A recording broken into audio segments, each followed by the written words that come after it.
오늘 은혜 받으실 말씀은 신명기 4장 9절에서 14절까지의 말씀입니다. 함께 봉독하도록 하지요.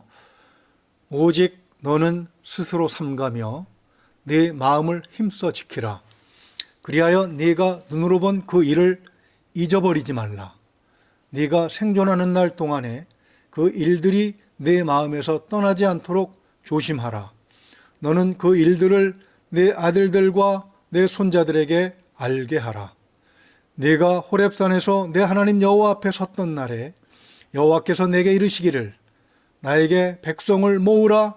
내가 그들에게 내 말을 들려주어 그들이 세상에 사는 날 동안 나를 경외함을 배우게 하며 그 자녀에게 가르치게 하라 하시매 너희가 가까이 나와서 산 아래에 서니 그 산에 불이 붙어 불길이 충천하고 어둠과 구름과 흑암이 덮였는데 여호와께서 불길 중에서 너희에게 말씀하시되 음성뿐이므로 너희가 그 말소리만 듣고 형상은 보지 못하였느니라. 여호와께서 그의 언약을 너희에게 반포하시고 너희에게 지키라 명령하셨으니 곧 십계명이며 두 돌판에 친히 쓰신 것이라. 그때 여호와께서 내게 명령하사 너희에게 규례와 법도를 교훈하게 하셨나니 이는 너희가 거기로 건너가 받을 땅에서 행하게 하려 하심이니라. 아멘. 기도하겠습니다. 은혜가 풍성하신 우리 아버지 하나님, 10월 마지막 주일입니다. 이 시간까지 우리 교회에 속한 모든 가정들을 아무런 문제 없이 지켜주신 것을 진심으로 감사를 드립니다. 하나님 아버지, 코로나19가 점점 기승을 부리고 있습니다. 지금까지 잘 막아왔지만 날씨가 추워지면서 점점 어려워지고 있다고 합니다. 그러나 하나님께서는 사랑하시는 자들을 품에 안으시고 눈동자처럼 보호하신다고 하셨사오니 우리 역시 그렇게 보호하여 주실 줄로 믿습니다. 하나님, 간곡히 원하건대 우리를 보호하여 주시고 우리를 사랑하시는 그 사랑으로 우리와 함께 살아가는 이 나라 그리고 온 세계에 하나님께서 창조하신 가장 귀한 피조물인 인간들을 돌봐 주시기를 원합니다. 돌아보아 주시기를 원합니다.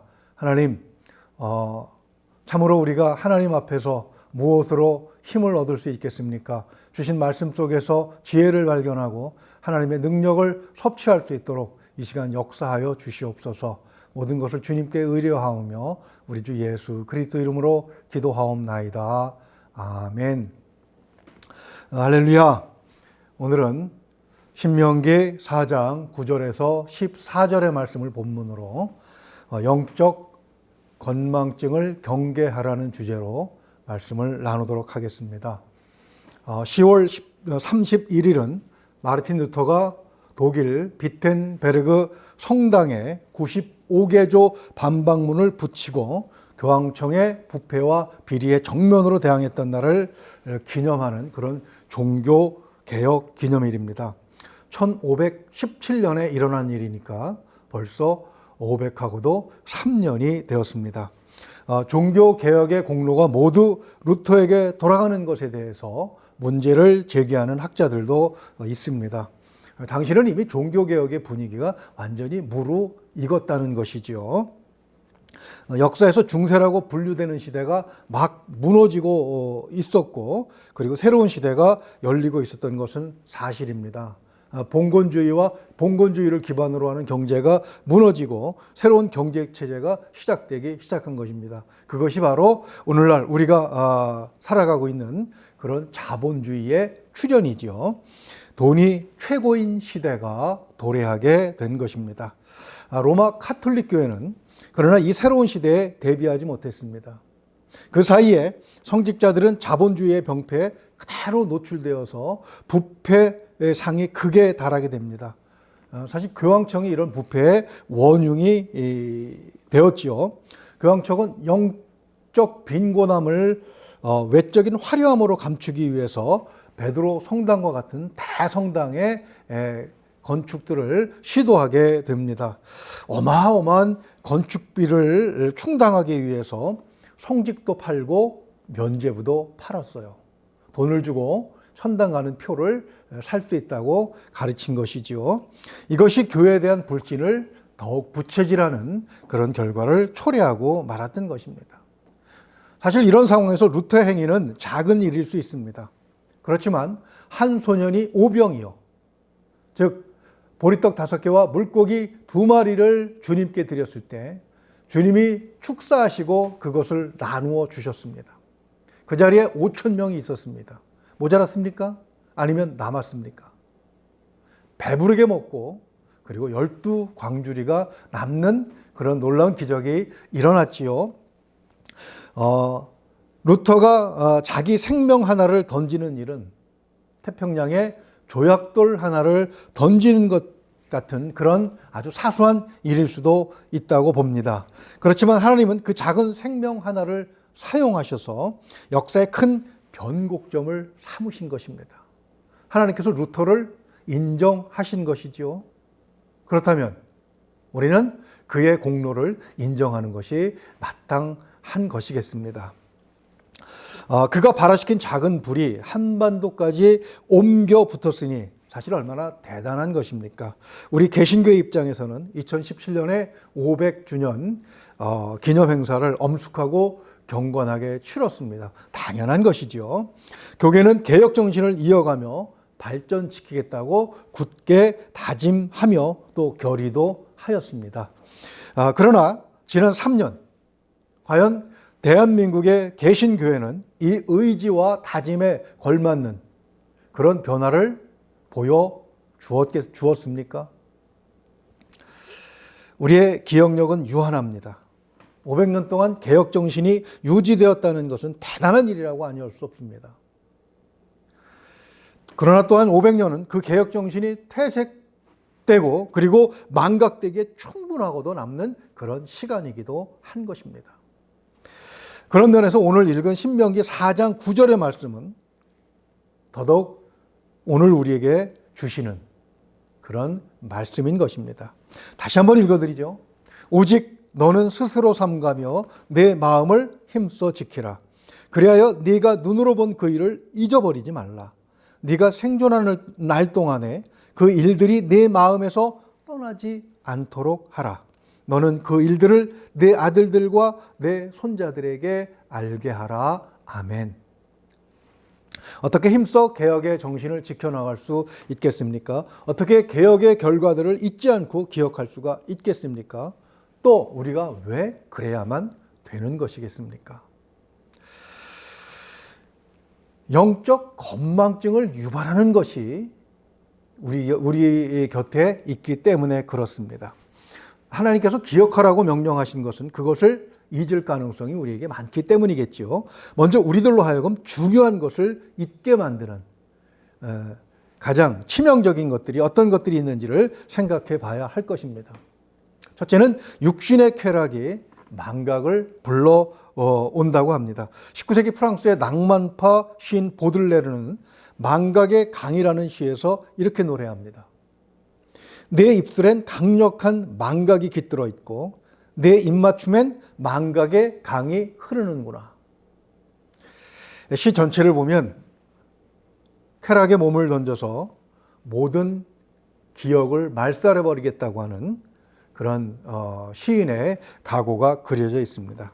그러나 보들레르처럼 억지로 그렇게 하지 않아도 우리는 얼마든지 육체의 즐거움을 위해서 소중한 기억, 결코 잊어서는 안 되는 교훈들을 빼앗길 수 있습니다. 민수기 25장 1절을 볼까요? 이스라엘이 시딤에 머물러 있더니 그 백성이 모압 여자들과 음행하기를 시작하니라. 지도를 한번 보십시오. 이스라엘이 애굽을 탈출한 뒤에 광야에서 40년을 산 것은 하루하루가 기적이었습니다. 그 생활이 이제 막 끝나고 가나안 땅에 들어가기 직전에 그들은 시딤이라는 곳에 머물렀습니다. 현대판 지도지만 그래도 시딤이 잘 표시되어 있지요. 이제 요단강만 건너가면 가나안 땅의 첫 관문이라고 할 수 있는 여리고성에 이르게 됩니다. 그런데 그 지역을 지배하고 있던 모압의 왕 발락이 그것을 적극적으로 저지하는 것이었습니다. 전쟁으로는 이스라엘을 당할 수 없다는 것이 판명이 되자 그는 타락한 선지자 발람을 불러옵니다. 그리고 돈을 주고 이스라엘을 저주하게 하죠. 그러나 하나님의 방해로 그것도 실패로 돌아갔을 때에 발람이 자기 자리로 돌아가게 되면서 이 모압 왕 발락에게 기가 막힌 계교 하나를 선물해 주고 갑니다. 즉 다시 말해서 이스라엘 남자들을 여자들로 하여금 유혹하게 하라는 것입니다. 하나님의 은혜로 광야에서 살아남은 자들이 아직 하나님의 인도하심이 분명한 상황인데도 그들은 모압 여인들의 아름다움에 넘어가서 그들과 음행을 하고 그리고 그들이 드리는 제사에 참여하게 됩니다. 우상 바알 부올의 제사에 참여하고 그 신상 앞에 절을 하게 된 것이지요. 하나님께서 기가 막히셨을 것입니다. 진노하셨습니다. 민수기 25장 9절을 보게 되면 그 일로 인해서 연병이 돕니다. 그리고 2만 4천 명이 죽게 돼요. 쾌락의 기억에 대해서 얼마나 무서운 것인지 여호수아 5장 12절을 보면 알 수 있습니다. 또 그 땅의 소산물을 먹은 다음 날에 만나가 그쳤으니 이스라엘 사람들이 다시는 만나를 얻지 못하였고 그 해 가나안 땅의 소출을 먹었더라. 아멘. 무슨 말씀입니까? 이스라엘이 아직 하나님께서 하늘에서 내려주시는 만나를 먹으면서도 우상에게 절을 했다는 얘기입니다. 기가 막힌 일 아닙니까? 도대체 어떻게 그럴 수가 있는 것입니까? 그것은 감동이 잊혀질 때 망각은 빨라지기 때문입니다.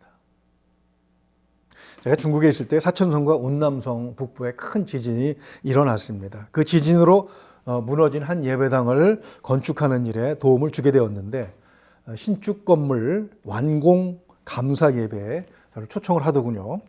2박 3일에 걸쳐서 가야 하는 곳인데 1박 2일은 꼬박 산길을 걸어야 했습니다. 며칠간 춥고 구름이 잔뜩 낀 그런 날씨였는데 주일 예배가 끝나고 나니까 구름 사이로 오후의 햇살이 부채살처럼 그렇게 펼쳐지는 것이었습니다.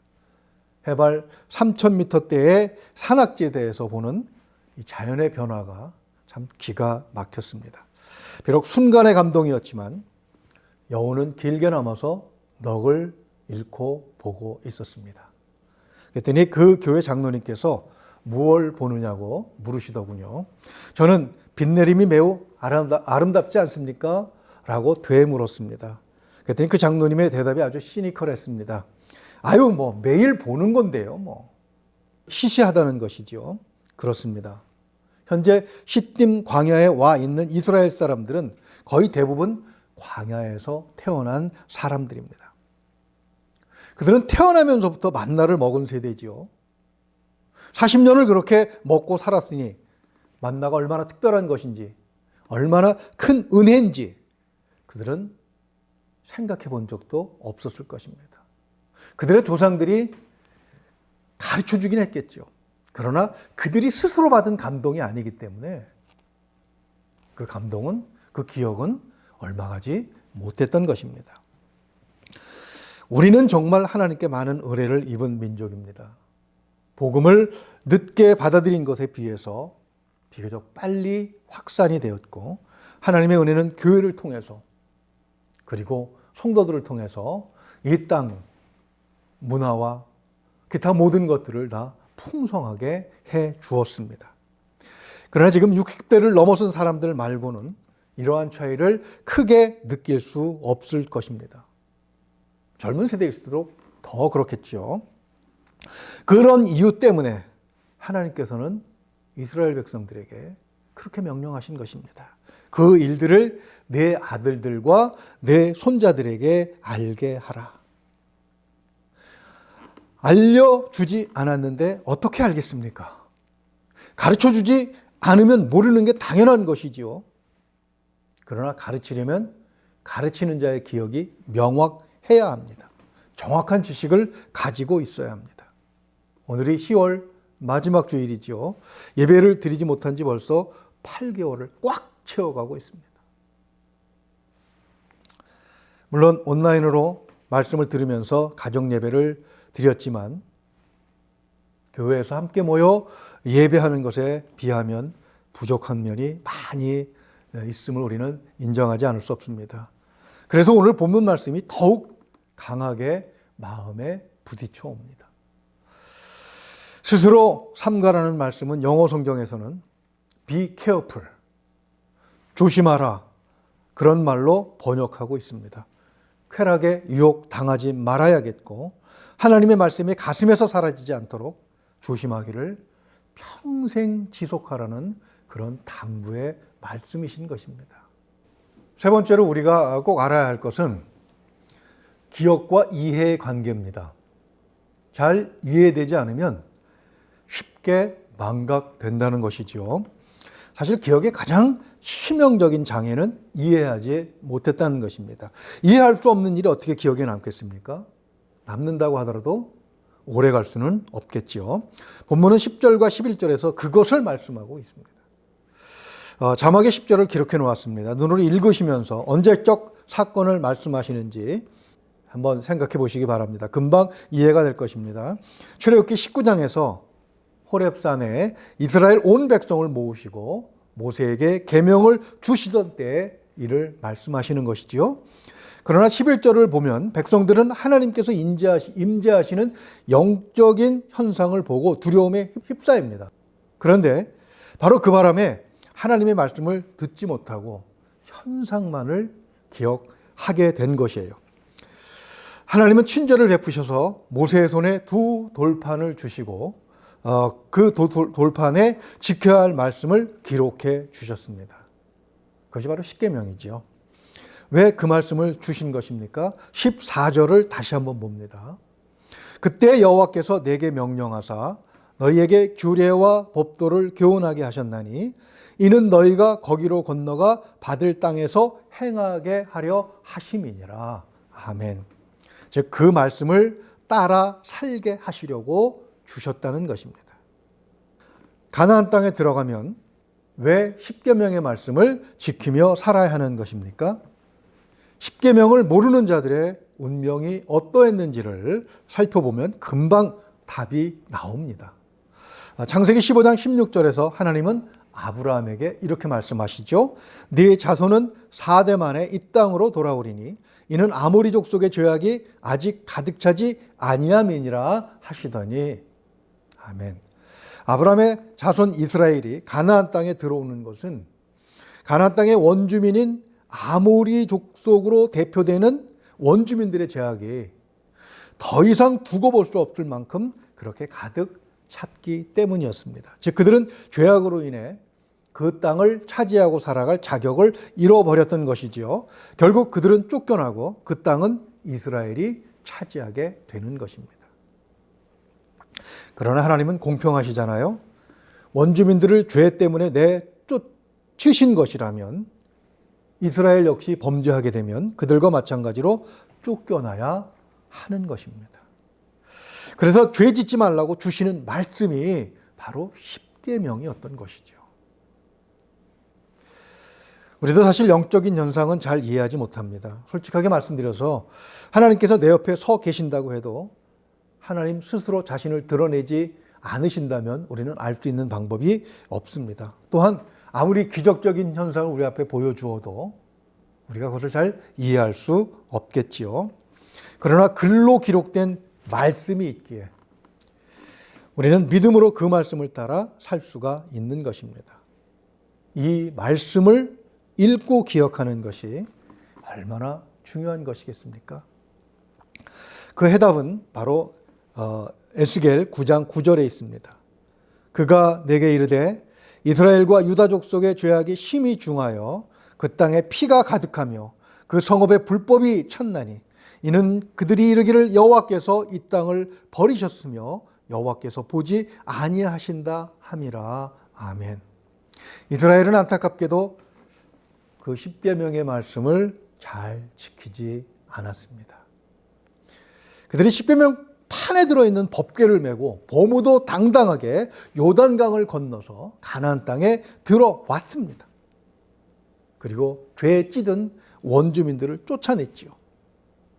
그러나 그들 역시 그 십계명을 지키지 않았을 때 그들도 쫓겨나고 말았던 것입니다. 하나님은 바로 이러한 말씀들을 통해서 우리에게 영적인 건망증을 경고하시는 것입니다. 사실 하나님은 범죄했다고 해서 바로 그렇게 내치시지는 않으시는 분이시죠. 사실 하나님은 먼저 항상 개혁을 권고하셨습니다. 우리가 죄를 지었을 때에 그것이 만연되기 전에 하나님은 바꾸라고 먼저 말씀하셨다는 것입니다. 에덴 동산에서 아담과 하와가 선악을 알게 하는 나무의 열매를 먹었습니다. 하나님께서 그들을 찾으실 때 그들은 숨어 있었지요. 하나님 앞에서 숨는다는 것이 가능한 일이겠습니까? 영적 건망증이지요. 발각된 그들에게 하나님은 창세기 3장 11절에서 이렇게 질문을 하십니다. 이르시되 누가 너의 벗었음을 네게 알렸느냐? 내가 네게 먹지 말라 명한 그 나무의 열매를 네가 먹었느냐? 이 말씀이 바로 개혁을 하라시는 권고예요. 개혁은 다른 게 아닙니다. 아담과 하와가 그 자리에 납작 무릎을 꿇고 하나님 앞에 잘못했습니다. 용서하여 주십시오. 다시는 그렇게 하지 않겠습니다. 라고 했다면 하나님께서는 틀림없이 용서하셨을 거예요. 왜 그렇게 확신할 수 있습니까? 성경 전체가 그것을 말씀하고 계시기 때문입니다. 다윗이 극악한 범죄를 저질렀을 때 하나님이 나단 선지자를 보내시죠. 왕인데 그는 초라한 선지자 앞에 납작 무릎을 꿇고 내가 죄인입니다. 내가 잘못했습니다. 하나님은 다윗을 더욱더 견고하게 만들어주시는 그런 분이셨어요. 잘못을 깨닫는 것, 그리고 회개하는 것, 그리고 그 잘못에 책임지는 것, 그것이 바로 개혁의 첫걸음인 것입니다. 그러나 아담과 하와는 그 잘못을 남의 탓으로 돌려버리지요. 하나님께서 바라셨던 개혁은 실패하고 맙니다. 창세기 4장을 보면 가인의 동생 아벨을 시기해서 몹시 분한 감정을 숨기지 못하고 있었어요. 이때 하나님께서 가인에게 7절에서 이렇게 말씀하셨습니다. 네가 선을 행하면 어찌 낯을 들지 못하겠느냐? 선을 행하지 아니하면 죄가 문에 엎드려 있느니라. 죄가 너를 원하나 너는 죄를 다스릴지니라. 개혁의 두 번째 발걸음은 죄가 우리 주변에 있다는 것을 알고 그것을 극복하는 것입니다. 그것을 다스리려고 하는 것입니다. 가인은 시험에 떨어져 결국 죄를 지었습니다. 죄를 다스리지 못한 것이죠. 개혁에 실패한 것입니다. 가인이 어떤 행동을 합니까? 결국 동생을 죽인 살인자가 되고 맙니다. 이렇게 이스라엘과 유다가 하나님의 은혜와 말씀을 동일한 패턴으로 망각했을 때 하나님은 무수한 선지자를 보내셔서 개혁을 촉구하셨어요. 그러나 안타깝게도 잠깐의 시도는 있었지만 끝까지 시도한 적은 없었던 것입니다. 이렇게 하나님의 권고를 무시할 때 결과는 결국 하나님을 떠나게 되는 것입니다. 아담과 하와는 에덴 동산에서 쫓겨났고 가인은 하나님을 떠나 에덴 동편 롯 땅으로 추방됩니다. 하나님께서는 이스라엘을 남과 북으로 나누셔서 경고를 하셨지만 그조차도 깨닫지 못했을 때 결국 그들은 거룩한 땅 가나안 땅에서 쫓겨나야 했습니다. 중세 카톨릭 교회가 하나님의 말씀을 고대 헬라어와 히브리어와 라틴어에 꽁꽁 숨겨두었습니다. 교회가 자본주의 병폐에 그대로 노출되고 감염되고 있을 때 하나님의 말씀은 아무런 역할도 할 수 없었어요. 그래서 교회와 성직자들은 하나님보다 돈을 숭배하는 중병에 그대로 걸리고 말았던 것입니다. 하나님께서 교회와 성도들을 사랑하셨어요. 교회가 구교와 신교 이렇게 갈라지는 것을 원하셨겠습니까? 수세기에 걸쳐서 무수한 하나님의 종들을 보내셨어요. 개혁하라고 하셨어요. 그러나 역사를 보면 교황청은 종교를 빙자한 권력을 손에 쥐고 개혁을 촉구하는 자들을 죽였습니다. 마녀 사냥을 해서 종교적으로도 말살해 버렸습니다. 결국 하나님은 루터를 사용하셔서 개혁운동이 불길처럼 일어나게 하셨던 것입니다. 하나님은 오늘 우리들을 어떻게 보시겠습니까? 오늘 한국교회는 여러분 보시기에 어떻습니까? 종교개혁의 정신을 지켜나가고 있다고 보십니까? 하나님의 은혜를 간직하고 있습니까? 아니면 망각하고 있습니까? 하나님보다 돈을 더 숭배하는 그런 풍조는 없다고 보십니까? 영적인 성숙함보다는 외적인 과시에 더 몰두하고 있는 것은 아닙니까? 과연 예수 그리스도께서 보여주셨던 겸손하게 희생하는 그런 정신을 본받아서 사회의 소금과 빛으로 역할하고 있다고 보십니까? 이 질문은 모든 교회들에 대한 질문이기도 하지만 그러나 이 질문을 듣는 사람들은 바로 자신에 대한 질문으로 받아들여야 합니다. 하나님은 잘못된 것을 알고 바르게 고치려고 하는 한 사람을 찾으시는 분이시기 때문에 그렇습니다. 나 한 사람이 무엇을 할 수 있겠나 라고 생각하지 마십시오. 예레미야 5장 1절을 보십시오. 너희는 예루살렘 거리로 빨리 다니며 그 넓은 거리에서 찾아보고 할라. 너희가 만일 정의를 행하며 진리를 구하는 자를 한 사람이라도 찾으면 내가 이 성읍을 용서하리라. 한 사람이 하나님의 손에 붙들리면 그가 바로 오병이어가 되는 것입니다. 민족을 구하고 세계를 구하는 것이에요. 하나님께서 찾으시는 사람은 하나님의 은혜를 기억하는 사람, 하나님께 기도하는 한 사람, 회개하는 한 사람, 그리고 말씀에 순종하는 그 한 사람인 것을 우리가 기억해야 합니다. 사실 우리가 지금 이렇게 살아가는 것은 바로 우리가 모르는 그 한 사람이 있기 때문이라고 성경은 말씀하고 있는 것입니다. 이제 종교개혁주의를 맞은 우리는 이 말씀을 받으면서 우리가 바로 그런 사람이 되어야 하는 것입니다. 자, 그러기 위해서는 영적 건망증에 걸리지 말아야 합니다. 어떻게 영적 건망증을 피할 수 있겠습니까? 책을 보십시오. 필립 얀시는 내 안에 하나님이 없다라는 책에서 하나님의 은혜를 잊지 않으려면 그냥은 안 된다고 주장합니다. 오늘 본문 4장 9절 말씀처럼 조심하며 힘쓰며 애써 지켜야 한다는 것이죠. 그러면서 감동적인 일화 하나를 소개하고 있습니다. 한 캄보디아인이 킬링필드로 유명한 캄보디아의 폴포트 정권 하에서 정치범 수용소에 갇히게 되었답니다.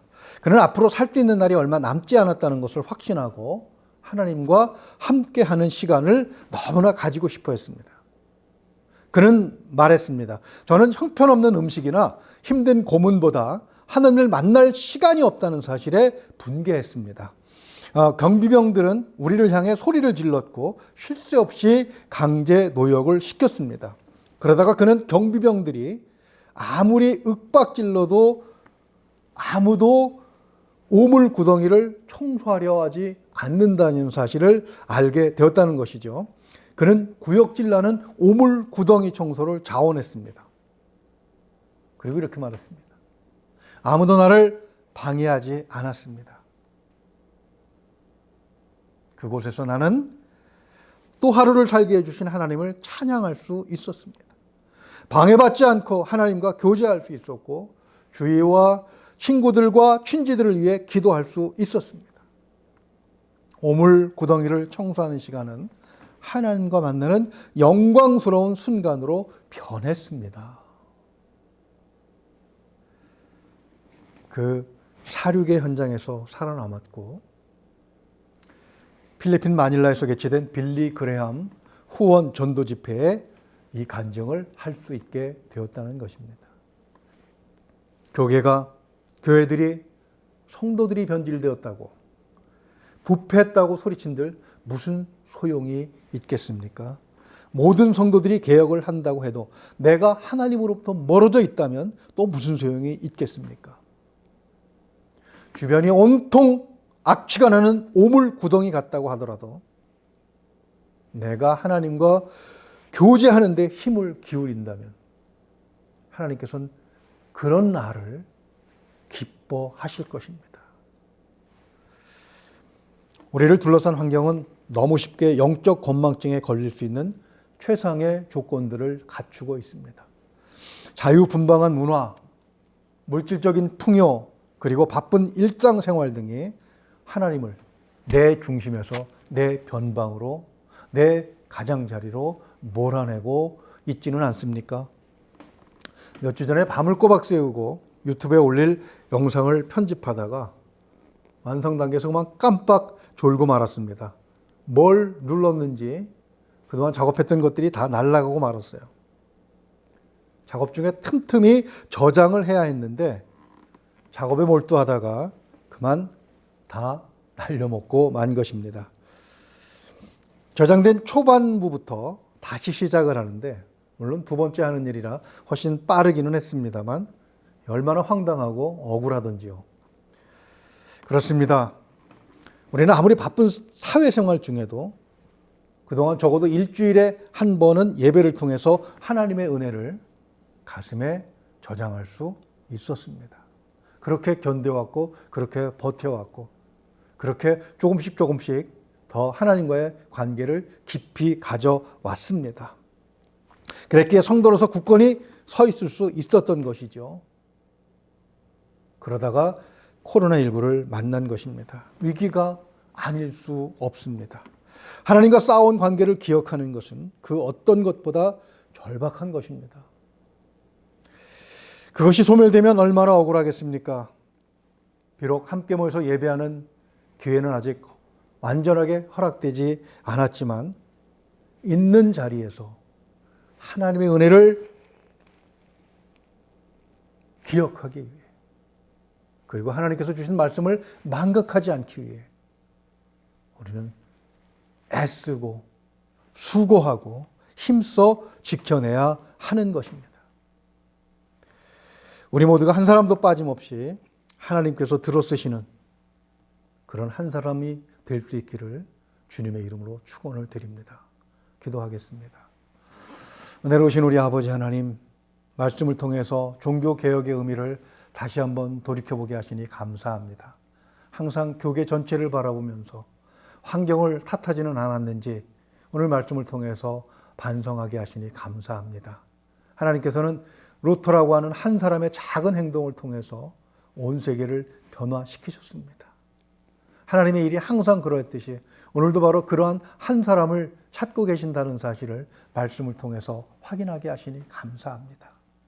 하나님, 우리 주변을 오물 냄새가 나는 그런 구덩이에서 장미꽃 향기가 나는 신앙의 터전으로 바꾸어가는 것은 바로 우리 자신이 하나님 손에 들렸을 때 가능한 일인 줄로 믿사오니 하나님, 우리 가슴 속에, 우리 머릿속에 하나님의 은혜가, 하나님의 말씀이 영원히 기억되게 하여 주시옵소서. 우리가 힘쓰고 애쓰고 조심하며 이것을 망각하지 않도록 그렇게 노력하겠다고 결심했사오니 성령께서 우리와 함께 하시며 우리를 도와주시기를 소망합니다. 하나님, 어두워져가는 세상에서 주님처럼, 주님의 요구처럼, 주님의 부탁처럼, 주님의 권고처럼 빛과 소금의 역할을 감당할 수 있는, 그리하여 코로나19가 아무리 더 힘들어진다고 하더라도 그것들을 이겨내게 주변을 도울 수 있는 우리가 될 수 있도록 하나님 우리를 붙들어 주시옵소서. 간절히 소망하오며 우리 주 예수 그리스도 이름으로 기도하옵나이다.